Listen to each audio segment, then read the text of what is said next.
και στους αιώνας των αιώνων. Αμήν. Δόξα σου, Θεός, ελπίσιμον Κύριε, δόξα σου.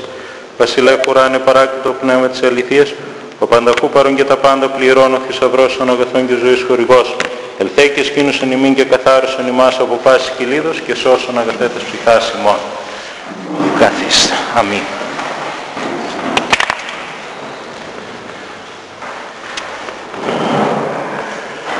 Το μυστήριον τούτο μέγα εστίν. Στην ομορφότερη και σημαντικότερη στιγμή της ζωής μας σας προσκαλούμε να μας τιμήσετε με την παρουσία σας και να συμπροσευχηθείτε κατά το ιερό μυστήριο του γάμου μας που θα τελεστεί στον Ιερό Ναό μπλα μπλα μπλα μπλα. Ένα πολύ καλό, ένα πολύ, θα λέγανε κάποιοι, συντηρητικό, ένα πολύ περιεκτικό κείμενο για προσκλητήριο γάμου, το οποίο χαρακτηρίζει ως μέγα μυστήριο, όπως ο Απόστολος Παύλος, ως την ομορφότερη στιγμή της ζωής μας, και όντως αυτά τα οποία λέει είναι μια πραγματικότητα. Γιατί αν το σκεφτούμε και το θυμηθούμε λίγο και στη δική μας τη ζωή, κάπως έτσι ξεκινάει ο έγγαμος βίος όλων. Επιτέλους παντρευόμαστε. Η αγάπη μας θα σφραγιστεί ενώπιον Θεού και ανθρώπων. Γι' αυτό όταν η σελίδα του ημερολογίου σας δείξει, αυτή λοιπόν η ομορφότερη στιγμή στηρίζεται πάνω στην αγάπη, και η οποία αγάπη μάλιστα σφραγίζεται και άρα όχι απλά νομιμοποιείται, αλλά αποκτάει και μία ιδιαίτερη αξία ενώπιον και Θεού και ανθρώπων. Η παρουσία σας στο ξεκίνημα της καινούργιας μας ζωής θα μας δώσει μεγάλη χαρά και είναι όντως ένα ξεκίνημα μιας καινούργιας ζωής, και μάλιστα η ζωή που ξεκινάει με το γάμο είναι πολύ πιο σημαντική από τη βιολογική μας ζωή. Γιατί τότε ναι μεν γεννιόμαστε βιολογικά και ναι μεν αποκοβόμαστε από τον ομφάλιο λόρο της μητέρας μας, αλλά όμως ακόμα τόσο σωματικά όσο και ψυχικά και συναισθηματικά είμαστε απολύτως εξαρτημένοι από τους γονείς μας. Και η πρώτη στιγμή όπου ουσιαστικά παίρνουμε στα χέρια της ζωής μας και είμαστε απόλυτα κυρίαρχοι στο βαθμό που είναι δυνατόν να γίνει αυτό, είναι ακριβώς η στιγμή του γάμου μας. Επειδή η ζωή είναι πιο ζεστή όταν έχεις κάποιον κοντά, επειδή η χαρά είναι γλυκιά όταν την μοιράζεσαι, επειδή δύο χέρια είναι πιο δυνατά όταν είναι ενωμένα, γι' αυτό παντρευόμαστε. Και αυτές είναι μερικές από τις πραγματικές διαστάσεις που έχει ο άνθρωπος, είναι μερικές από τις πολύ θετικές πτυχές οι οποίες όντως υπάρχουν στο πλαίσιο της συζυγίας σε αυτή την προσωπική σχέση, σε αυτό το επίπεδο, και είναι μάλιστα, θα λέγαμε, από τις διαστάσεις τις οποίες μπορεί να πάρει κανένας στη ζωή του μόνο μέσα στο γάμο. Δεν μπορεί να ζεσταθεί η ζωή του καλύτερα παρά μόνο όταν είναι με την γυναίκα, με τον άντρα του. Όπως επίσης και το να μοιράζομαι τη χαρά μου είναι ωραίο, πάντοτε η χαρά όταν μοιράζεται με τον άλλον γίνεται διπλή χαρά, αλλά γλυκαίνει κιόλας όταν τη μοιράζομαι με το σύζυγό μου. Αποφασίσαμε να παντρευτούμε. Ναι, καλά διαβάσατε.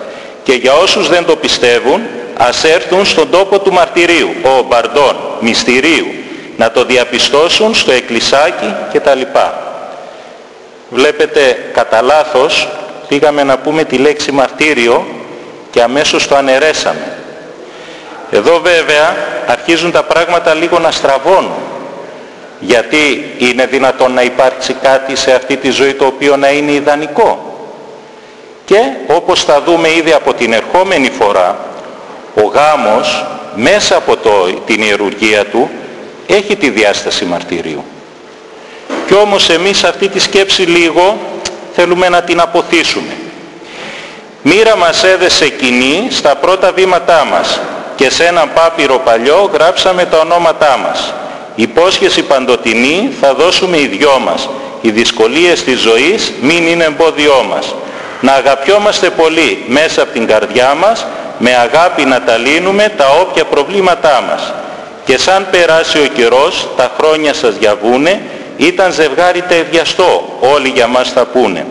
Καλούμε φίλους συγγενείς για να μας ευχηθούνε και τις μεγάλες μας χαρές από κοντά να δούνε. Εδώ βλέπετε αυτοί θεωρούν ότι ναι, ο γάμος δεν είναι στρωμένος με ροδοπέταλα, έχει και τα προβλήματα, έχει και τις δυσκολίες, αλλά όμως μία ακριβώς από τις τέχνες της συζυγίας, μία ακριβώς από τις λύσεις που δίνει αυτή η ένωση και η αγάπη είναι η αντιμετώπιση των προβλημάτων. Βέβαια, εδώ βλέπουμε ότι ξεκινάει με τη μοίρα. Οι πιο σοφοί λένε ότι η μοίρα δεν έρχεται στον άνθρωπο, αλλά ο άνθρωπος προκαλεί τη μοίρα του. Και σε αυτό το θέμα της μοίρας, βάλτε το σε εισαγωγικά, επίσης θα έχουμε να πούμε πάρα πολλά. Βέβαια, βλέπετε ότι δίνουμε κάποιες υποσχέσεις, οι οποίες όπως λέει εδώ είναι και παντοτινές. Αλλά τα πράγματα πολλές φορές δεν πάνε έτσι. Είναι μοιραία φαίνεται αυτή η γνωριμία. Γι' αυτό η νέα τους αρχή είναι στην Εκκλησία. Δείτε και τα πεθερικά πώς ζουνε τη χαρά τους, δεν είναι λίγο άλλωστε, παντρεύουν τα παιδιά τους. Εδώ καταλαβαίνετε ότι το ρίξαμε στην πλάκα. Τώρα τα πεθερικά να χαίρονται. Λοιπόν, καλή χρονιά. Όπως είχαμε πει και πέρσι, φέτος στο γάμο, το θέμα μας και για τα επόμενα χρόνια, γιατί δεν θα τελειώσουμε, είναι το θέμα του γάμου. Είναι το θέμα του γάμου όπως ακριβώς το βλέπει η Εκκλησία. Μέσα από το μυστήριο του Αραβώνος και την ιερουργία, την ακολουθία του Αραβώνος και το μυστήριο του γάμου. Να σας θυμίσω ότι πέρσι είχαμε και μία συντροφιά εδώ. Ήτανε μαζί μας η Θέμη, ο Θέμης, η Φέμη και ο Σόφο. Λοιπόν, το καλοκαίρι ο Θέμης με τη Φέμη παντρεύτηκαν και κουμπάρος ήταν ο Σόφο. Και μου έλεγε τις προάλλες ο Θέμης ότι πάει ένα πρωί ο πεθερός του και του λέει: κοίταξε, κάθε πρωί που θα ξυπνάτε θα της δίνεις ένα χαστούκι πριν της πεις οτιδήποτε και θα της λες για αυτό που έχεις μέσα στο μυαλό σου και δεν μου είπες. Και μη στενοχωριέσαι, κάτι θα έχει κάθε μέρα που δεν θα στο έχει πει. Ο Θέμης αυτή την περίοδο ήταν και δήμαρχος. Και σε κάποια στιγμή βγήκε με τη Θέμη μία βόλτα. Εκεί λοιπόν που προχωρούσανε, βλέπουν έναν εργάτη κάτι να σκάβει. Εκεί του Δήμου ήτανε. Γυρνάει ξαφνικά αυτός και της λέει: Θέμη, εσύ είσαι? Ξαφνιάζεται αυτή: Μανώλη, εγώ είμαι. Τι κάνεις? Έλα, λέει, να σου γνωρίσω τον άντρα μου. Τον συστήνει εκεί πέρα. Μιλάνε έτσι πάρα πολύ οικεία, πάρα πολύ κοντά. Τέλος πάντων σε κάποια στιγμή τελειώνει η κουβέντα, φεύγουνε. Της λέει ο Θέμης: πού τον ξέρεις αυτόν τον άντρα? Λέει η Θέμη: αυτός, λέει, ήταν γνωστός από το γυμνάσιο, μάλιστα κάποια στιγμή κάτι πήγε να συμβεί μεταξύ μας. Τα είχαμε, λέει, και μου είχε κάνει και πρόταση γάμου, αλλά τελικά δεν. Φουσκώνει λίγο ο Θέμης και της λέει: είσαι πολύ τυχερή, γιατί βλέπεις, παντρεύτηκες δήμαρχο και όχι εργάτη. Λέει και η Θέμη: νομίζεις, εγώ δήμαρχο θα παντρευόμουν, εσύ θα σου εργάτης. Ενώ λοιπόν ο γάμος ξεκινάει με τόσο καλές προϋποθέσεις, όπως αυτές που με λίγα λόγια αλλά σχεδόν πλήρως μας περιγράψανε στην αρχή αυτά τα προσκλητήρια, στη συνέχεια και ίσως από την ίδια μέρα του γάμου αρχίζει να υπάρχει αυτή η κόντρα. Και ο άντρας να θέλει να βγάλει τα μάτια της γυναίκας, η γυναίκα να θέλει να βγάλει τα μάτια του άντρα. Η πραγματικότητα έρχεται να μας πει ότι αυτή η αγάπη την οποία όντως μπορεί να είχαμε, αυτό το οποίο όντως ζήσαμε, αυτή η επιλογή η οποία όντως μπορεί να ήταν συνειδητή, ότι τελικά δεν ήταν τίποτα παραπάνω από ένα όνειρο το οποίο σιγά σιγά έγινε εφιάλτης. Δεν είναι μόνο τα πάμπολα διαζύγια. Είναι τα ελάχιστα ανδρόγυνα τα οποία ζουν μια φυσιολογική ζωή. Αυτό που μας λέει ότι δυστυχώς τις περισσότερες φορές ο γάμος δεν συνεχίζεται σύμφωνα με τις προϋποθέσεις που ξεκίνησε. Είναι τα ελάχιστα παιδιά και πιστέψτε το αυτό, τα ελάχιστα παιδιά, τα οποία μεγαλώνουν σε ένα οικογενειακό περιβάλλον, χωρίς να γίνονται τα πολεμοφόδια για τον ακήρυκτο ή τον κηρυγμένο πόλεμο μεταξύ των γονιών τους. Είναι ακόμα τα σπίτια, τα πάμπολα σπίτια, τα οποία έγιναν ένας μαραθώνας τριάμβου για τον ένα και οι θερμοπύλες της καταστροφής για τον άλλο. Και λέμε θερμοπύλες γιατί βέβαια εμείς πάντοτε θεωρούμε ότι αγωνιζόμαστε σωστά, αλλά χάνουμε από προδοσία. Είναι όλα αυτά τα οικογενειακά δράματα, τα οποία παίζονται σε αστυνομικά τμήματα, σε δικαστήρια, σε αίθουσες ψυχιατρίων, στα εξομολογητήρια και παντού, γιατί πάντοτε ατυχήσαμε. Και μοιραία, επειδή η ζωή δεν περιμένει αλλά τα χρόνια προχωράνε, έρχεται η στιγμή που και τα δικά μας τα παιδιά φτάνουν στην εφηβεία, μπαίνουν και αυτά σε αυτή τη διαδικασία του γάμου και τότε τις περισσότερες φορές εμείς αρνούμαστε να τους μιλήσουμε για τον γάμο. Προσπαθούμε περισσότερο να διορθώσουμε τα δικά μας τα λάθη.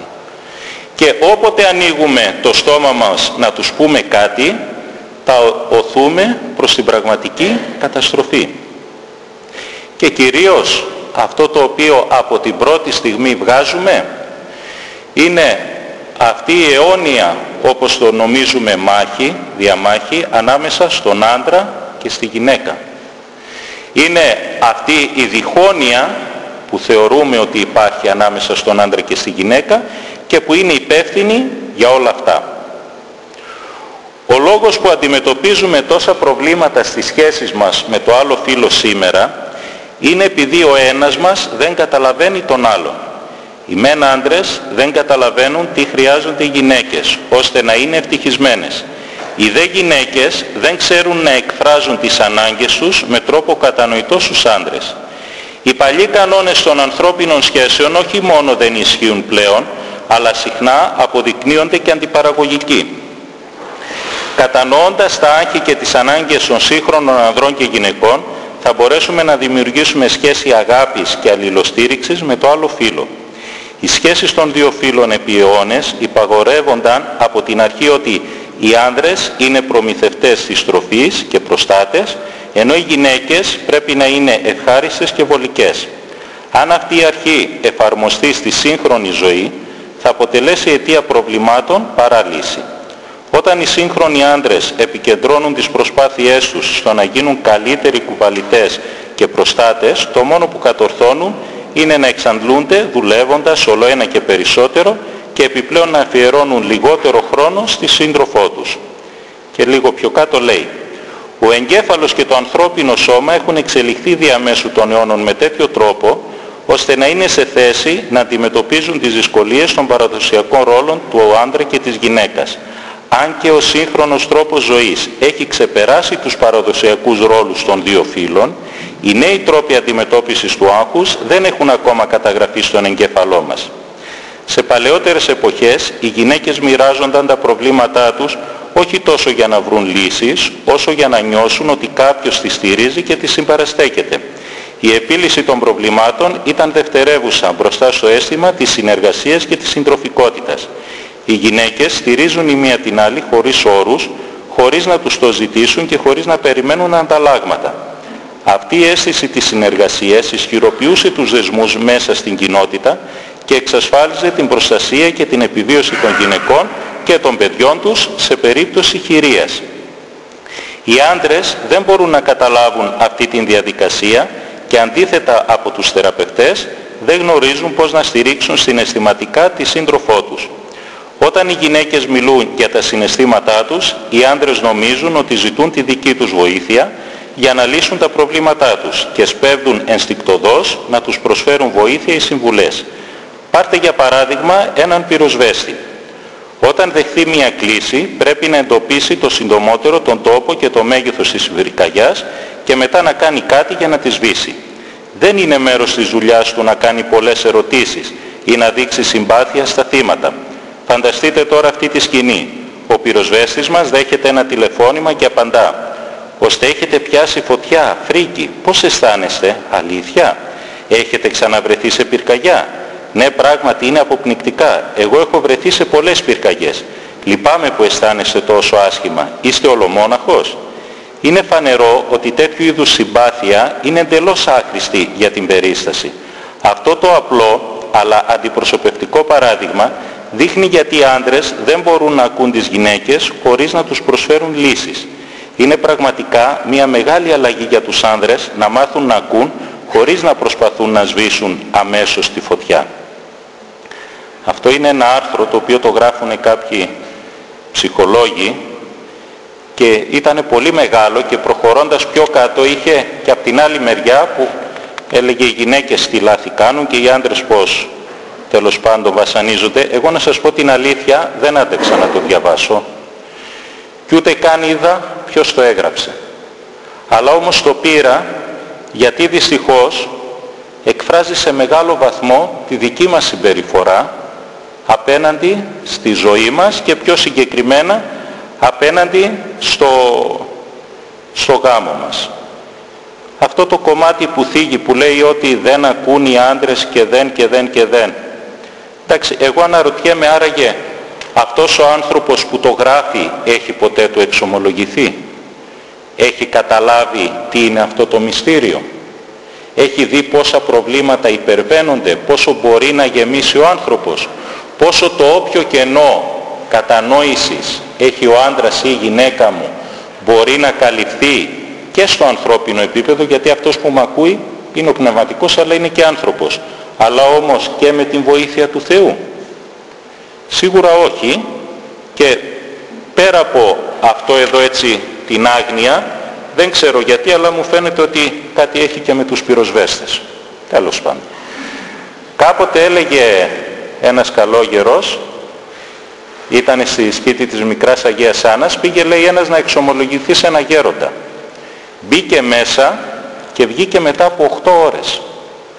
Και όταν βγήκε ο άνθρωπος ήταν ολόλαπρος και έλεγε πω λέει, τι άγιος άνθρωπος είναι αυτός, πολύ με βοήθησε, πολύ με στήριξε. Μετά από λίγο βγαίνει και ο γέροντας εκεί κατάκοπος και λέει δεν είπα ούτε μία λέξη, 8 ώρες μόνο τον άκουγα. Επιπλέον σε αυτό το κείμενο που σας λέω ότι δυστυχώς μας εκφράζει και πάρα πολλούς από εμάς, θα πρέπει να πούμε ότι η ζωή μας έχει κατακερματιστεί και έχουμε πάρει ένα πολύ μικρό κομματάκι. Έχουμε πάρει τη λογική αντιμετώπιση των πραγμάτων, έχουμε πάρει μια στιγνή περιγραφή προβλημάτων, αλλά όμως σε αυτή την αντιμετώπιση δεν υπάρχει πουθενά ο άνθρωπος. Δεν υπάρχει το πείσμα, δεν υπάρχει ο ρόλος του εγωισμού, δεν υπάρχει πολύ περισσότερο ο διάβολος και τα προβλήματα που δημιουργεί. Βέβαια είναι πολύ περιττό να πούμε για την παρουσία του Θεού ότι αγνοείται παντελώς. Δεν λαμβάνεται υπόψη όμως ούτε καν αυτός ο κόσμος.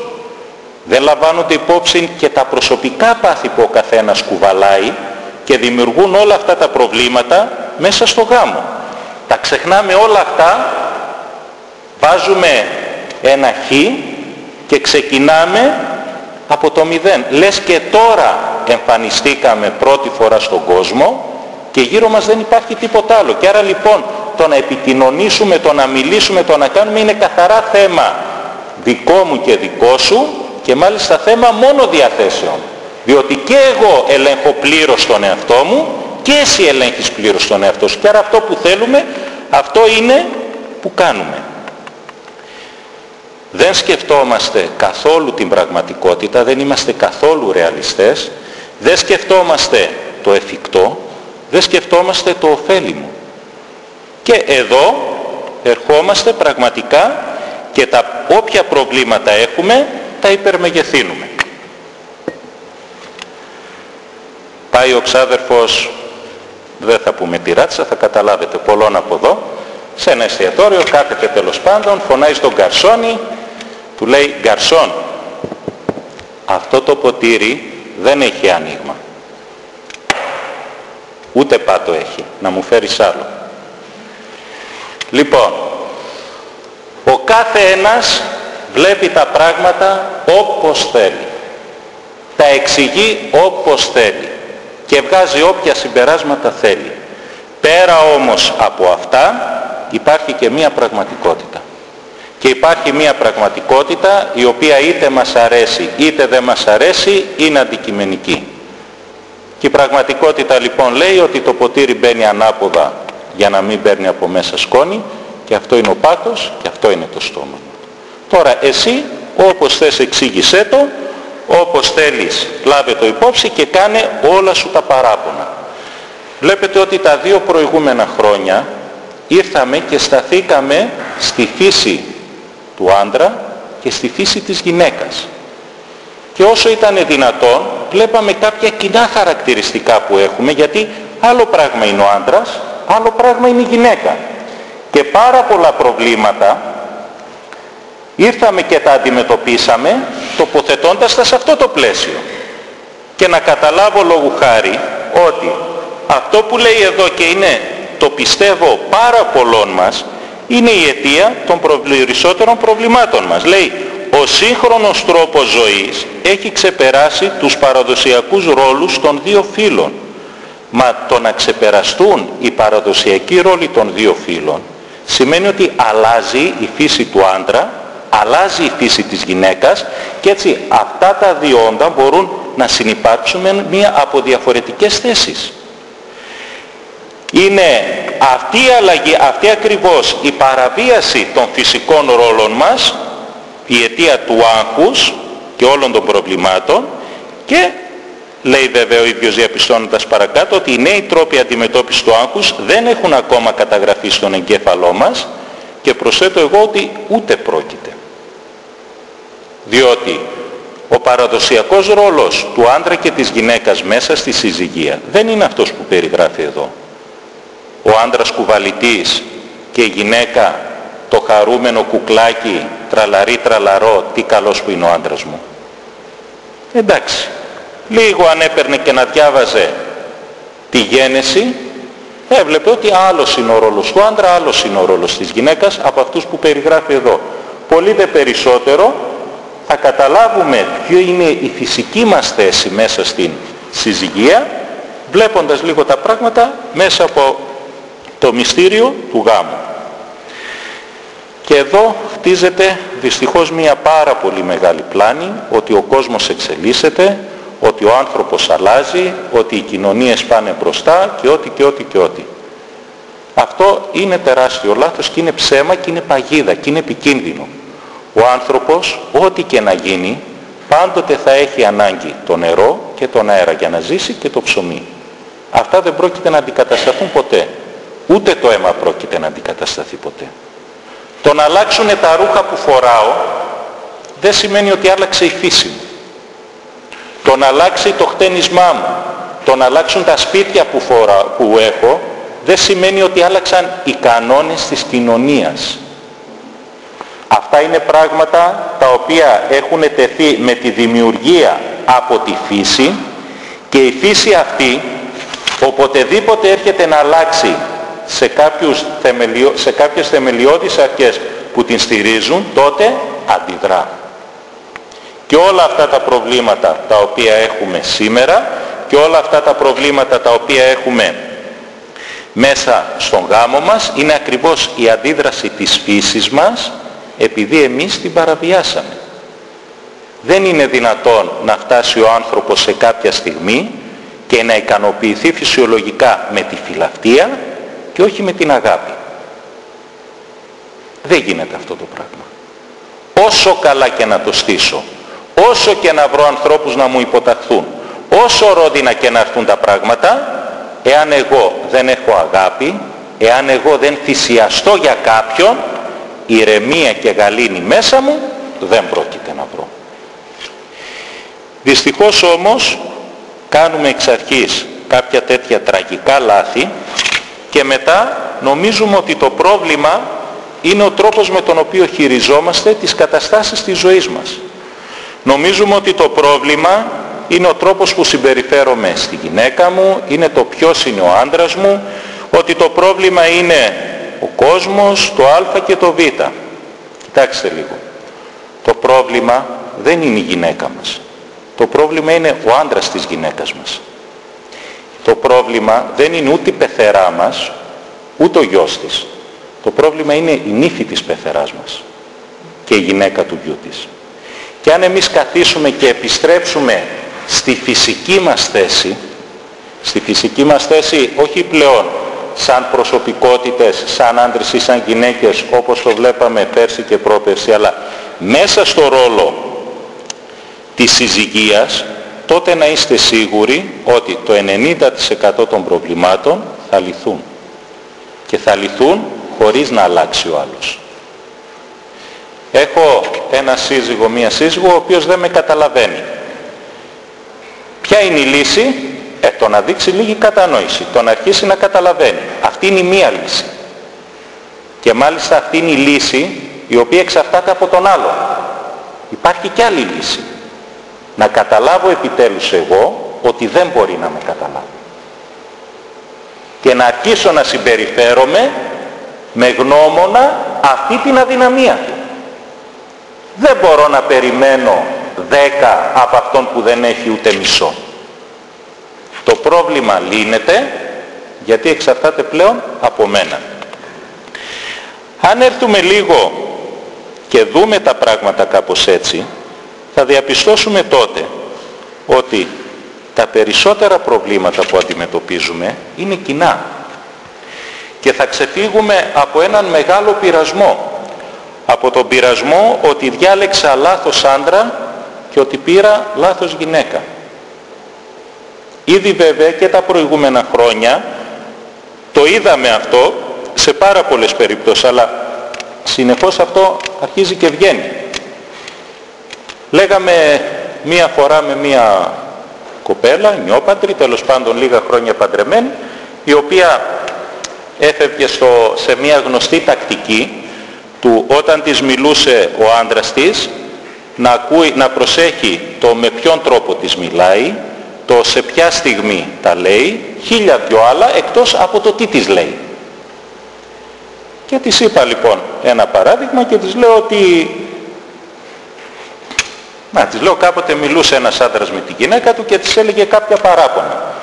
Της έλεγε ας πούμε κάποια πράγματα που είτε έτσι τα έκανε είτε αλλιώς τα έκανε, δεν είχε διαφορά, αλλά τον ίδιο τον ενοχλούσε. Ένα από αυτά ας πούμε ήταν ότι ξέρω εγώ όταν συνεδέρωνε της άρεσε και έβαζε αυτά τα σπρέι, το μέριτο και αυτά. Αυτό όμως ήταν αλλεργικός και έβγαζε σφυράκια. Και της έλεγε ρε παιδί μου, εντάξει, τα ρούχα αυτά τουλάχιστον τέλος πάντων τα πανελάκια και αυτά δεν χρειάζονται, σιδέρωστα έτσι απλά. Και επέμενε, όχι, το δικό της. Της έλεγε κάποια τέτοια παράπονα. Και σε κάποια στιγμή λέει, γυρνάει και μου λέει, μπράβο, έτσι, πες τα, βγάλτα να ξεθυμάνεις, βγάλτα να ξαλαφρώσεις, βγάλτα να μου τα πεις έτσι, να σε στηρίξω. Της λέει, καλά, της λέει, ποιος σου είπε ότι εγώ τα έχω αυτά πεθυμένα? Εγώ σου λέω για να διορθωθείς και εσύ νομίζεις ότι μου κάνεις χάρη?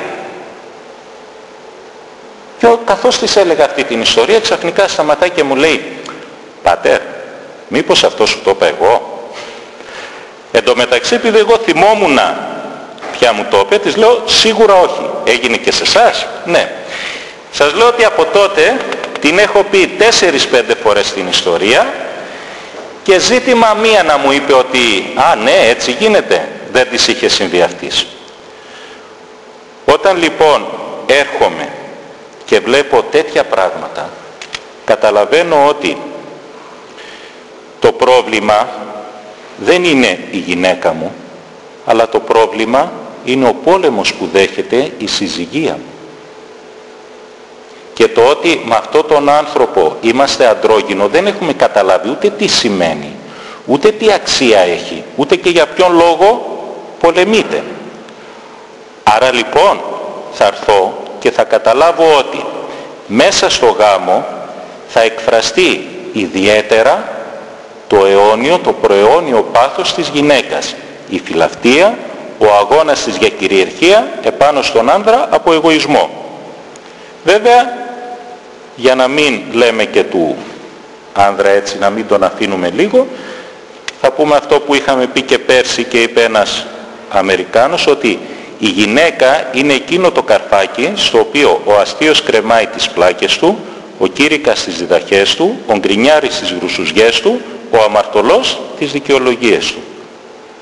Μέσα λοιπόν σε αυτό το γάμο θα έρθει και από μεριάς του άντρα θα αναδειχθεί το αιώνιο πάθος του και η αιώνια αδυναμία του, που είναι η ανευθυνότητα και η καλλιέργεια των προσωπικών του παθών, κρυβόμενος πάντοτε πίσω από το προπέτασμα καπνού που λέγεται σύζυγος.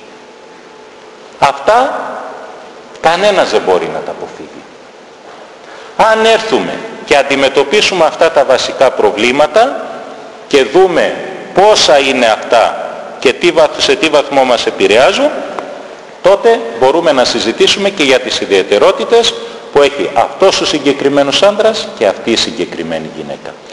Είναι όμως, σας επαναλαμβάνω, πάρα πολύ λάθος ότι κατακαιρματίζουμε τη ζωή μας και αυτόν που έχουμε απέναντί μας δεν τον βλέπουμε ότι είναι ο άντρας μου, η γυναίκα μου. Τον βλέπουμε ότι είναι ένας άνθρωπος που θέλουμε να συνεργαστούμε απλά.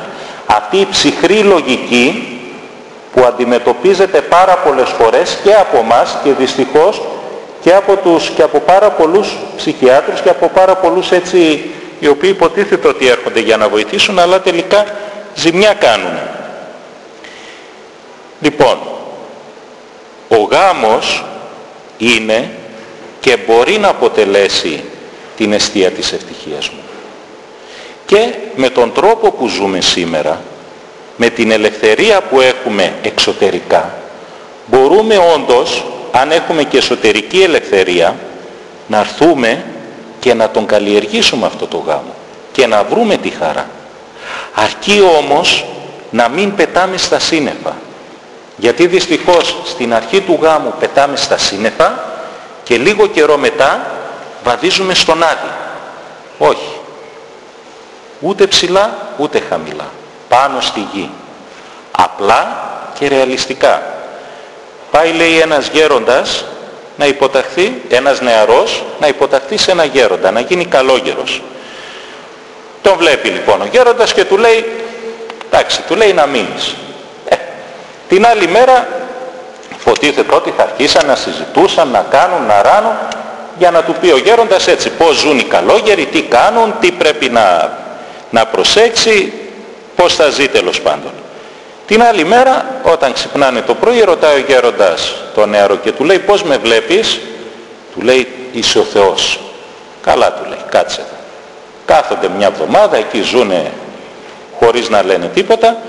Μετά από μια εβδομάδα του λέει πώς με βλέπεις, του λέει είσαι ένας άγγελος. Λέει καλά πάμε, από Θεός άγγελος. Μετά από λίγες μέρες τον ξαναρωτάει πώς με βλέπεις, Άγιος άνθρωπος. Λέει ακόμα καλύτερα, κατεβήκαμε, γίναμε άνθρωποι, έστω και Άγιος. Λίγο αργότερα τον ξαναρωτάει, του λέει πώς με βλέπεις, λέει γέροντα είσαι ένας πάρα πολύ καλός ασκητής, μεγάλος ασκητής. Λέει τώρα φύγαμε από την αγιοσύνη, ακόμα καλύτερα. Μετά από λίγο το ρωτάει πώς με βλέπεις, πώς να σε δω, ένας καλός καλόγερος είσαι κι εσύ. Ωραία, λέει, ακόμα λίγο θέλουμε. Το ρωτάει λοιπόν πώς με βλέπεις, πώς να σε δω ρε γέροντα, να τι είσαι κι εσύ ένας άνθρωπος. Του λέει ένα βηματάκι παραπέρα.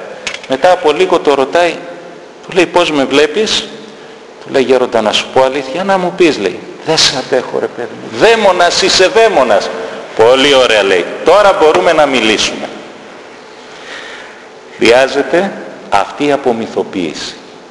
Αυτή η απομυθοποίηση και του γάμου και της συζυγίας και του άλλου προσώπου, αλλά κυρίως της ίδιας μας της ζωής. Γιατί κοιτάξτε λίγο, αυτό που παθαίνουμε είναι ότι ξεκινάμε με πραγματική αγάπη, ξεκινάμε με καλές διαθέσεις, αλλά δυστυχώς αυτό το καλό σπόρο, αυτό το καλό φυτό που σιγά σιγά μεγαλώνει, τον πνίγουνε τα αγκάθια. Και μετά πάμε εμείς να κόψουμε ένα στάχι και πιάνουμε τα αγκάθια και τρυπιόμαστε.